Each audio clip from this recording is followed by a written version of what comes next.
Hello everyone. इस video पे हम लोग स्टडी करने जा रहे हैं काफ़ी इम्पोर्टेंट टॉपिक, और टॉपिक का नाम है cyclotron. Board point of view से ये काफ़ी इम्पोर्टेंट टॉपिक है, इस करके इसकी हर एक बात को लेक्चर की आप लोग काफ़ी अच्छे से सुनिएगा। फर्स्ट आप लोग इसकी डेफिनेशन देखिए कि इसकी डेफिनेशन क्या है। It is a device. Cyclotron क्या है? एक डिवाइस है, और उसका काम क्या है? used to accelerate positively charged particle। इसका काम है पॉजिटिवली चार्ज्ड पार्टिकल को एक्सलरेट करना। और पॉजिटिवली चार्ज पार्टिकल के अगर कुछ एग्जांपल दे तो प्रोटॉन, अल्फा पार्टिकल्स या आयंस। ठीक है, और किस तरह से ये एक्सलरेट करेगा वो तो हम लोग इसकी वर्किंग में स्टडी करेंगे, लेकिन एक्सलरेट क्यों करेगा? टू एक्वायर इनफ एनर्जी, ताकि वो उस चार्ज्ड पार्टिकल के पास, जो पॉजिटिवली चार्ज्ड पार्टिकल है, फॉर एग्जांपल आप लोग प्रोटॉन ले लें, उसके पास इनफ एनर्जी आ जाए। एक्सेलरेशन से क्या होगा? इनफ एनर्जी आ जाए to carry out nuclear disintegration, ताकि वो न्यूक्लियस को ब्रेक कर सके।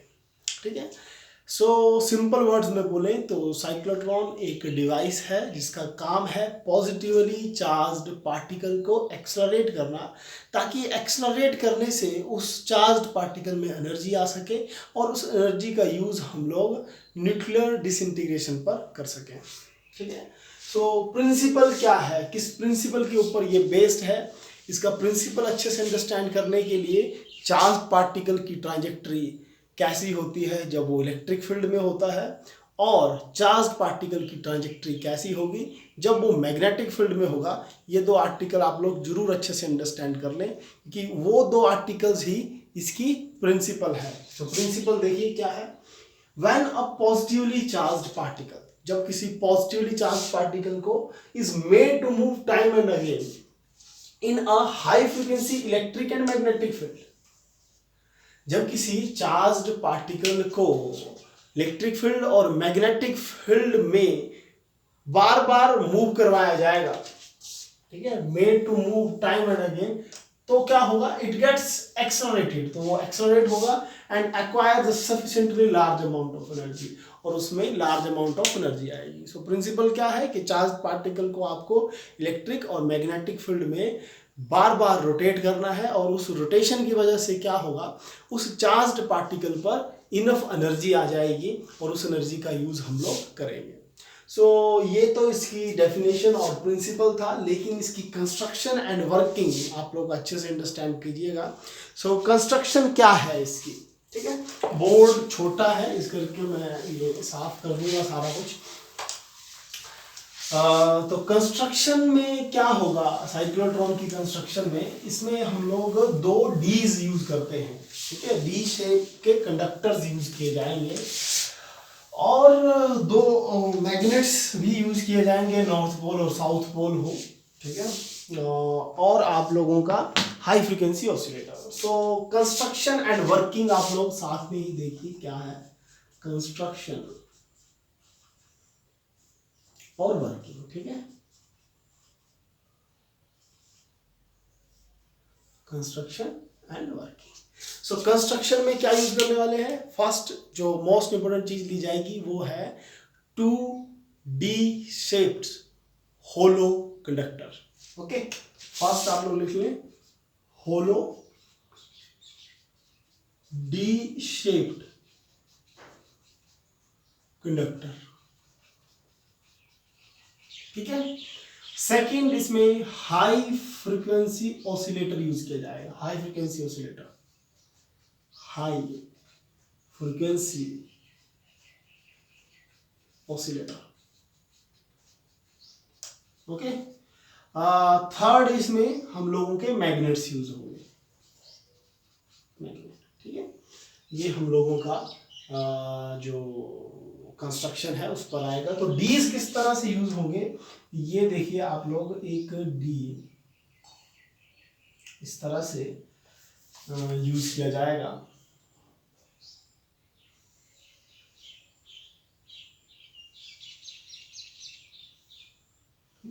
तो ये है हम लोगों का एक डी, और इसी के बिल्कुल साथ में सेकेंड डी यूज किया जाएगा।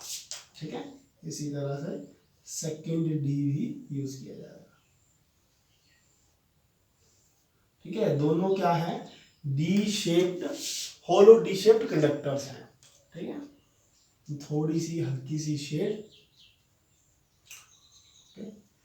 और देन क्या होगा, इन दोनों डीज पर हम लोगों का कनेक्शन दिया जाएगा हाई फ्रिक्वेंसी ऑसिलेटर के साथ। तो इस पॉइंट से और इस पॉइंट से आप लोग सपोज कीजिए मैं हाई फ्रिक्वेंसी ऑसिलेटर को कनेक्ट कर दूं। ठीक है, हाई फ्रिक्वेंसी ऑसिलेटर को अगर मैं कनेक्ट कर दूं, ओके, हाई फ्रिक्वेंसी ऑसिलेटर। और मैग्नेट्स इस तरह से नॉर्थ पोल और साउथ पोल आप लोग मैग्नेट्स, दो मैग्नेट्स आप लोग देख लें। तो मैग्नेट से क्या होगा, मैग्नेट से आपको मैग्नेटिक फील्ड लाइंस मिलेंगी, और मैग्नेटिक फील्ड लाइंस नॉर्थ से साउथ की तरफ इस तरह से मैग्नेटिक फील्ड लाइंस पास करेंगी। ठीक है, मैग्नेटिक फील्ड लाइंस। और ये दो डीज हाई फ्रिक्वेंसी ऑसिलेटर से कनेक्टेड हैं। सो हाई फ्रिक्वेंसी ऑसिलेटर क्या करेगा,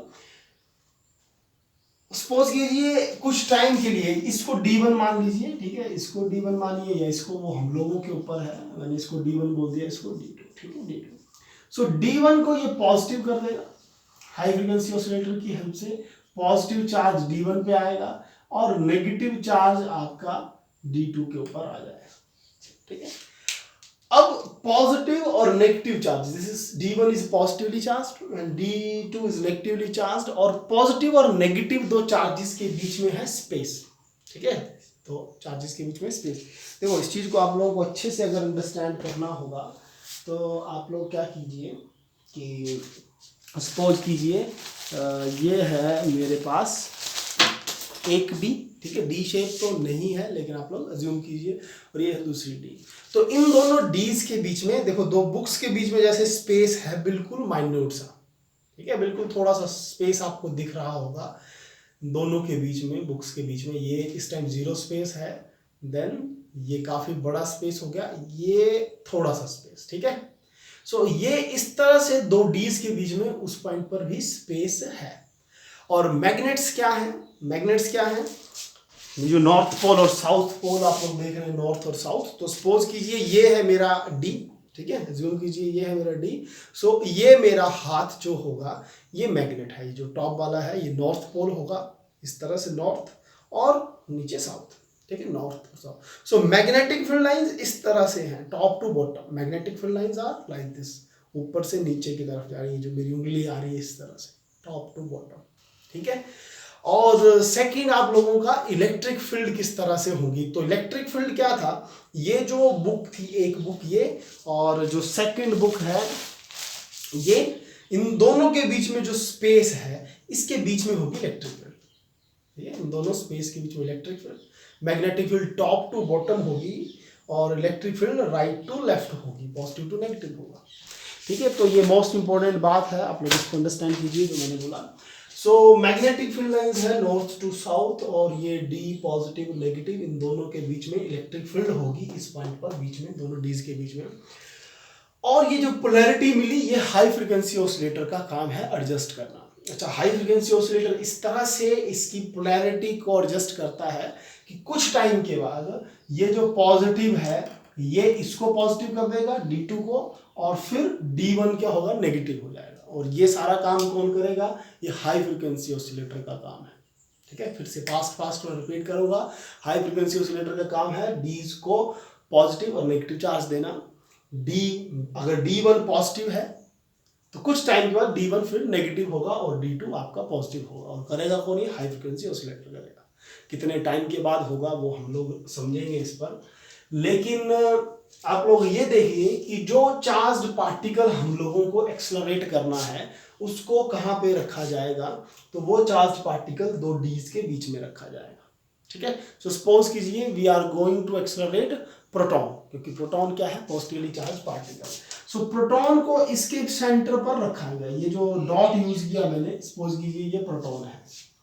तो प्रोटॉन क्या है? Positively charge particle. अब पॉजिटिवली चार्ज पार्टिकल और D1 भी हम लोगों का पॉजिटिव है, ठीक है, और ये D2 नेगेटिव है, तो इसके बीच में होगी इलेक्ट्रिक फील्ड। दोनों डीज के बीच में क्या है? Electric field. और इलेक्ट्रिक फील्ड में जब चार्ज पार्टिकल रखा जाएगा तो उसके ऊपर फोर्स कितनी लगेगी? F = QE, इतनी फोर्स लगेगी, और इस फोर्स की वजह से वो पैराबोलिक चलेगा। सो ये चार्ज पार्टिकल क्या करेगा? पैराबोल बनाता हुआ चलेगा। और ये जो डीज है ये होलो है, होलो डीज, विच मीन्स इन दो डीज के बीच में इस साइड से एंट्री है, ओपन है। तो जो डी है वो क्या करेगा? वो एंटर कर जाएगा D2 के अंदर। जो प्रोटॉन है वो पैराबोलिक पाथ बनाएगा थोड़ा सा, और फिर एंटर कर जाएगा D2 के अंदर, क्योंकि D2 क्या है? होलो। अच्छा, D2 के अंदर एंटर कर गया तो D2 क्या है? होलो D shaped conductor, और we know that electric field inside the conductor is 0, so which means जैसे ही ये पॉजिटिवली चार्ज पार्टिकल D के अंदर जाएगा इलेक्ट्रिक फील्ड का इफेक्ट 0 हो जाएगा, क्योंकि कंडक्टर के अंदर इलेक्ट्रिक फील्ड 0 होती है। लेकिन मैग्नेटिक फील्ड लाइंस तो ऊपर से आ रही हैं, और मैग्नेटिक फील्ड लाइंस अगर ऊपर से आ रही हैं, चार्ज पार्टिकल 90 डिग्री पर एंटर कर रहा है, ठीक है। मैंने अभी आप लोगों को समझाया था कि magnetic field means top to bottom magnetic field lines, ठीक है। तो मैग्नेटिक फील्ड लाइंस ऊपर से नीचे की तरफ आ रही हैं, चार्ज पार्टिकल की डायरेक्शन डीज पर इस तरह से, ठीक है, इस तरह से एंट्री, व्हिच मींस 90 डिग्री पर। सो प्रोटॉन जो है वो 90 डिग्री पर हुआ, और D2 के अंदर इलेक्ट्रिक फील्ड थी 0, तो सिर्फ मैग्नेटिक फील्ड की वजह से उसको फोर्स लगेगी, और वो कितनी फोर्स लगेगी? F = QVB sine of 90 degree हम लोग लेंगे, क्योंकि 90 डिग्री इस करके, क्योंकि प्रोटॉन और मैग्नेटिक फील्ड लाइंस का एंगल 90 डिग्री है, तो ये 1 बन जाएगा sin 91। तो फोर्स कितनी मिली? F = QB, ठीक है। ये कब की फोर्स है? प्रोटॉन के ऊपर फोर्स है जब वो जो हम लोगों का D है D2 उसके अंदर एंटर किया। सो इस फोर्स की वजह से वो बनाना स्टार्ट करेगा सर्कल, ठीक है, सर्कल बनाना स्टार्ट करेगा, सेमी सर्कल, क्योंकि जब भी चार्ज पार्टिकल 90 डिग्री पर मैग्नेटिक फील्ड पर एंटर करे तो वो सर्कल बनाता है, वो हम लोग रीड कर चुके हैं। तो अब क्या हुआ कि चार्ज पार्टिकल जो था वो एंटर किया, और 90 डिग्री पर उसने चलना स्टार्ट, 90 डिग्री की वजह से सर्कल बनाना स्टार्ट किया। तो इस तरह से सेमी सर्कल वो बनाएगा, लेकिन जैसे ही वो सेमी सर्कल लेगा फिर से ऐसे रीजन पर आएगा जो D2 था उससे आउट आएगा, विच मीन्स इससे आउट आया और फिर से दोनों डीज के बीच में आएगा, और बीच पर आने से क्या होगा? उसके ऊपर फिर से इलेक्ट्रिक फील्ड एक्ट करेगी। लेकिन मोस्ट इंपॉर्टेंट पॉइंट अंडरस्टैंड कीजिएगा, जैसे ही वो प्रोटॉन इससे बाहर आएगा, जिस टाइम वो इससे बाहर आएगा उसी time high frequency oscillator, exact उसी time high frequency oscillators polarity change कर देगा, ठीक है, पोलैरिटी चेंज कर देगा। This is positive, this is negative. अगर ये ऐसा ना करता, ठीक है, हाई फ्रिक्वेंसी ऑसिलेटर अगर ऐसा ना करता तो ये सपोज कीजिए ये नेगेटिव था और ये पॉजिटिव था पहले, तो जैसे ही ये चार्ज पार्टिकल दो डीज के बीच में आता तो पॉजिटिव और नेगेटिव अट्रैक्शन होती और फिर से D2 के अंदर ही जाने की ट्राई करता। लेकिन हम लोगों का मेन काम है इसको फ्रिक्वेंसी इसको D1 की तरफ एंटर करवाना और इसको एक्सेलरेट करवाना है।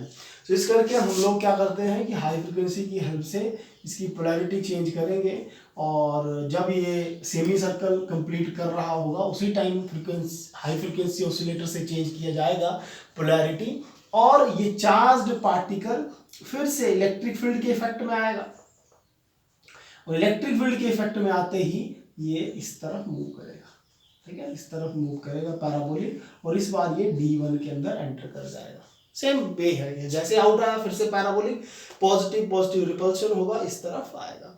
अब जैसे ही D1 के अंदर गया तो क्या होने वाला है, फिर से वो कंडक्टर के इनसाइड है, और कंडक्टर के इनसाइड इलेक्ट्रिक फील्ड का इफेक्ट हो जाएगा 0, सिर्फ मैग्नेटिक फील्ड का इफेक्ट होगा, and due to magnetic field lines it will complete a semi circle. फिर से सेमी सर्कल कंप्लीट करेगा, जैसे ही इस D से आउट आने वाला होगा फिर से हाई फ्रीक्वेंसी ऑसिलेटर की टाइमिंग सेट होगी, वो बना देगा इसको पॉजिटिव D1 को और D2 को नेगेटिव, और पॉजिटिव नेगेटिव इलेक्ट्रिक फील्ड की डायरेक्शन पॉजिटिव टू नेगेटिव होगी, और प्रोटॉन इस तरफ एंटर करेगा, ठीक है, इस तरफ एंटर करेगा। फिर से पैराबोलिक, जैसे ही वो इस साइड आएगा D2 के अंदर, फिर से इलेक्ट्रिक फील्ड का इफेक्ट 0 और मैग्नेटिक फील्ड की वजह से वो सर्कल लगाया, ठीक है। So this process will keep on repeating, और इस तरह से मूव करता करता करता करता फाइनल एक टाइम ऐसा आएगा कि इसका जो रेडियस होगा प्रोटॉन का बिल्कुल D के क्लोज होगा, और जैसे ही D के बिल्कुल क्लोज होगा तो वो बाउंड्री से स्ट्राइक करना स्टार्ट कर देगा उस D के अंदर। सो उसी पॉइंट पर एक विंडो की हेल्प से, जब से विंडो ओपन की जाएगी उसको आउट किया जाएगा और उसको टारगेट पर हिट किया जाएगा। और target which means nuclear disintegration, nuclear reactor को स्टार्ट करने के लिए इस प्रोटॉन का हम लोग यूज़ कर सकते हैं। देखिए ये कुछ ज़्यादा, अगर आप लोग ईजिली एक चीज़ अंडरस्टैंड करें, मेरे पास एक पत्थर है, सपोज कीजिए मेरे पास एक पत्थर है, उसको मैं एक धागे से बांधूं और उसको ऐसे रखा जाए तो उसके अंदर कोई भी एनर्जी नहीं होगी। जैसे ही वो पत्थर को मैं अगर घुमाऊंगा, गोल गोल घुमाना स्टार्ट करूं और उसके सर्कल्स बड़े करता चलूं, तो आप लोग देखोगे कि उस पत्थर के अंदर एनर्जी आना स्टार्ट होगी, और एक पॉइंट पर अगर मैं उसको छोड़ूं अपने हाथ से तो काफ़ी दूर चला जाएगा। तो सेम वे से इस पॉइंट पर भी पत्थर की जगह क्या है, प्रोटॉन है, और प्रोटॉन को जो एनर्जी दी जा रही है वो हम लोग मैग्नेटिक फील्ड और इलेक्ट्रिक फील्ड की हेल्प से दे रहे हैं। सो वर्किंग एक ही है, ठीक है। और टारगेट भी सेम वही है, जैसे पत्थर को अगर छोड़ा जाए तो वो उससे किसी चीज को हिट करवाया जाएगा, तो सेम वे से इधर भी प्रोटॉन की हेल्प से हम लोग न्यूक्लियर को हिट करेंगे। पत्थर की एनर्जी काफी कम होगी, लेकिन इस प्रोटॉन के अंदर very high amount of energy होगी। तो अब कुछ क्वेश्चंस आप लोगों के माइंड में आ रहे होंगे कि वो टाइम किस तरह से सेट किया जाएगा, किस टाइम पर हम लोग हाई फ्रिक्वेंसी ऑसिलेटर की टाइम सेट करें कि वो पोलैरिटी चेंज करे, क्योंकि अगर वो पोलैरिटी चेंज नहीं करेगा तो सर्कल काटना इम्पॉसिबल है, ठीक है। सेकंड इस पर ये है कि फुल टाइम कितना लेगा और एनर्जी कितनी होगी, तो वो सारे चीज़ें हम लोग कैलकुलेट करेंगे थ्योरी में। सो थ्योरी पोर्शन में सबसे मोस्ट इंपोर्टेंट चीज आप लोग देखें कि force acting on proton when that proton is inside the D's, okay, this is force acting on proton inside D's, ठीक। और इस फोर्स की वजह से क्या हुआ, इसी फोर्स की वजह से उसने सर्कल कट किया था। So this force F is equal to QBV will be equal to centrifugal force, ठीक है। So as this force will provide necessary centripetal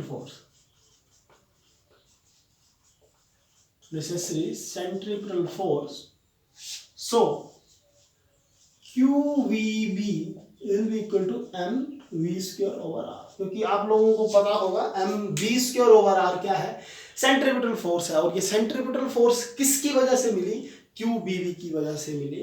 और आप लोग इसको अगर सॉल्व करें तो इससे देखिए v से v कैंसिल आउट और r की वैल्यू कैलकुलेट करें तो आ गया mb ओवर qb। सो mb ओवर qb क्या है, mb ओवर qb है आप लोगों का रेडियस। तो काफी इंपॉर्टेंट पॉइंट इधर आएगा कि रेडियस जो है वो वेलोसिटी के ऊपर डिपेंड कर रहा है, ठीक है। सो जो रेडियस होगा उसका वो वेलोसिटी के ऊपर डिपेंड करेगा, विच मीन्स अगर रेडियस बढ़ रहा है, ठीक है, रेडियस इंक्रीज कर रहा है तो वेलोसिटी भी इंक्रीज होगी, क्योंकि मास q और b आर फिक्स्ड, मास तो प्रोटॉन का फिक्स है, चार्ज भी फिक्स है जितना स्टैटिक में रख दिया, और b मैग्नेटिक फील्ड भी फिक्स है क्योंकि नॉर्थ और साउथ मैग्नेट्स फिक्स्ड है, सिर्फ वेलोसिटी चेंज होगी। सो जैसे जैसे इसका रेडियस मैं बदलूंगा, ठीक है, जैसे जैसे इसका मैं रेडियस बदलूंगा वेलोसिटी चेंज होगी। और वेलोसिटी और रेडियस डायरेक्टली प्रोपोर्शनल है, विच मीन्स ज़्यादा बड़ा रेडियस तो वेलोसिटी ज़्यादा, विच मीन्स ये छोटे वाला सर्कल धीरे धीरे चलेगा, देन बड़े वाले सर्कल पे स्पीड बढ़ेगी, जितना बड़ा सर्कल होता जाएगा स्पीड उसकी और इंक्रीज करेगी। और आप लोगों को पता होगा कि अगर स्पीड इंक्रीज की तो एनर्जी तो आएगी ही, ठीक है। सो ये आ गया आप लोगों का रेडियस। अच्छा, सेकंड बुक पता करते हैं कि ये जो सेमी सर्कल लगाया था उसने इस पॉइंट से बी के अंदर, ये छोटा सा सर्कल, उस पर कितना उसने टाइम लिया, ठीक है। So time taken for semi circle inside dees, okay, क्योंकि डीज के अंदर ही उसने टाइम है। तो आप लोग basic formula speed is equal to distance over time. So time का फॉर्मूला इसी से बनाएं कि time is equal to distance over speed.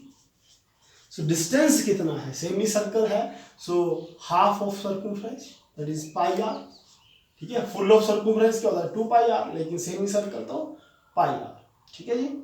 Over speed, speed is velocity v। सो काफी इजी है, हम लोग इस पॉइंट पर r की वैल्यू इधर से पुट कर सकते हैं। सो टाइम कितना आ गया, दिस इज v, और r की वैल्यू देखिए mv ओवर qv, और v से v cancel out.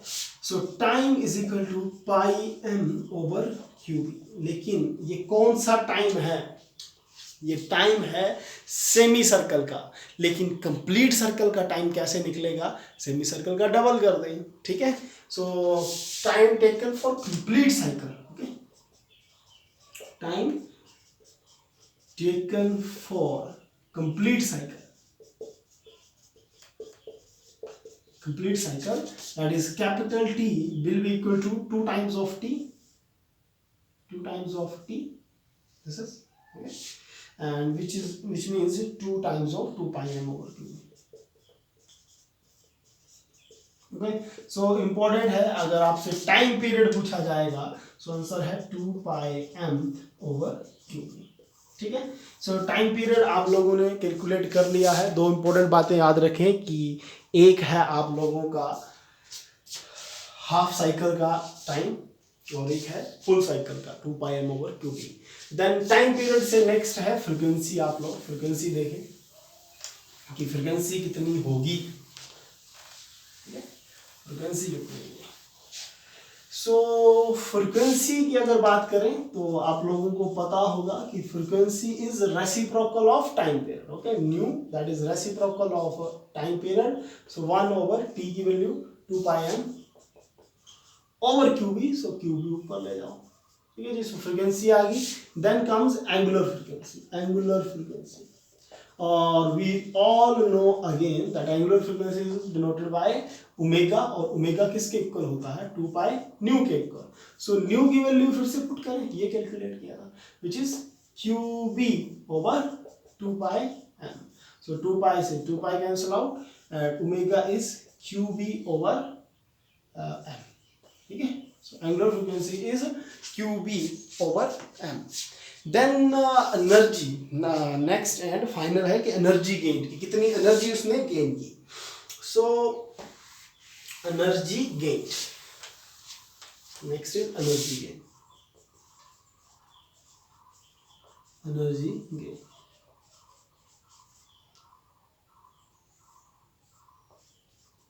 So energy gain क्या है, एनर्जी गेन है आप लोगों की कि कितनी उसको एनर्जी मिली। तो देखिए क्या है एनर्जी के पीछे मेन लॉजिक क्या है, एनर्जी के पीछे मेन लॉजिक है उसकी काइनेटिक एनर्जी, उसकी स्पीड, जो उसकी वेलोसिटी इंक्रीज हो रही है, हर रेडियस इंक्रीज होने से उसकी वेलोसिटी इंक्रीज हो रही है, और अगर वेलोसिटी इंक्रीज हुई so kinetic energy will increase, okay. So energy gained that is energy is equal to half of M B square, और अगर वेलोसिटी की आप लोग वैल्यू पुट करें विद रिजल्ट, विद रेडियस जो वेलोसिटी पर चेंज आया है तो आप लोगों को रिजल्ट मिलेगा, क्योंकि रेडियस का रिजल्ट हम लोगों ने कैलकुलेट किया था, that is R is equal to M B over Q B, R is equal to M B over Q B, ये आप लोगों ने कैलकुलेट किया है इसी पे। सो वेलोसिटी का अगर इससे मैं रिजल्ट निकालूं, this is M B. So velocity कितना होगा, velocity is Q B R over M, ठीक है। So put value of velocity here, so it will become Q B R over M and square. So energy is half of m q square b square r square m square, और m से m cancel out. So energy is a half of q square b square m r square, ठीक है। This is final result of energy gained. So energy gained जो है वो आप लोग देखोगे तो रेडियस के ऊपर डिपेंड करता है, ठीक है। एनर्जी गेन जो है वो आप लोगों का रेडियस के ऊपर डिपेंड करता है, विच मीन्स अगर रेडियस इंक्रीज करेगा, अगेन अगर रेडियस इंक्रीज करेगा तो एनर्जी भी बढ़ जाएगी। फाइनल रिजल्ट यही है। सो मैक्सिमम एनर्जी कब होगी, जब रेडियस मैक्सिमम होगा। और रेडियस मैक्सिमम कब था, जब इसका सबसे लास्ट वाला सर्कल चला था, ठीक है। सो सिंपल सा रिजल्ट थे सारे। आई होप आप लोगों को सारा कुछ समझ आ रहा होगा। देन इसकी कुछ लिमिटेशंस हैं, 2 लिमिटेशंस मैं बता देता हूँ, बाकी आप लोग बुक से भी कुछ लिमिटेशंस याद कर सकते हैं। एक लिमिटेशन इसकी ये लें कि ये लिमिटेशन, ठीक है। फर्स्ट लिमिटेशन इसकी ये है कि can not accelerate neutral particles, okay. cannot accelerate neutral particles, ठीक है जी। क्योंकि ये सिर्फ और सिर्फ पॉजिटिवली चार्ज्ड पार्टिकल को ही एक्सेलरेट करता है, न्यूट्रल पार्टिकल्स को एक्सेलरेट नहीं कर सकता है। एक फर्स्ट लिमिटेशन ये लें। सेकंड लिमिटेशन ये लें, can not accelerate electron, can not accelerate electrons, okay. और इस पर कई बार लॉजिक पूछा जाता है कि इलेक्ट्रॉन्स को क्यों ये एक्सेलरेट नहीं करता है। तो आप लोगों का आंसर ये है कि इलेक्ट्रॉन का जो मास है वो काफ़ी कम होता है, ठीक है। इलेक्ट्रॉन का मास काफ़ी कम होता है और काफ़ी कम मास होने की वजह से ये काफ़ी जल्दी high amount of energy gain कर लेता है, ठीक है। जो इलेक्ट्रॉन है वो with in very few micro seconds वो काफ़ी एनर्जी गेन कर लेगा, और ज़्यादा एनर्जी गेन करने की वजह से वो कंट्रोल करना काफ़ी डिफ़िकल्ट है या इम्पॉसिबल है। सो आप लोग ये ही ले सकते हैं कि जो इलेक्ट्रॉन है उसको भी एक्सेलरेट नहीं करता है, बिकॉज उसका मास काफ़ी कम है और वो high amount of energy gain कर लेता है काफ़ी जल्दी, ठीक है। सो ये है इसकी लिमिटेशंस। कुछ आप लोग इसके यूज़ भी आप लोग स्टडी कर सकते हैं। अगर आप लोग किसी बुक से रीड कर रहे हैं तो आप लोग ज़रूर बुक से इसके कुछ यूज़ अपने आर्टिकल पर ऐड कर लें, ताकि आप लोग बोर्ड पर अच्छे से अटेम्प्ट कर सकें। बाकी आर्टिकल पर मैंने सारा जो लॉजिक है वो एक्सप्लेन कर दिया है। I hope article will be clear to you. So thank you so much.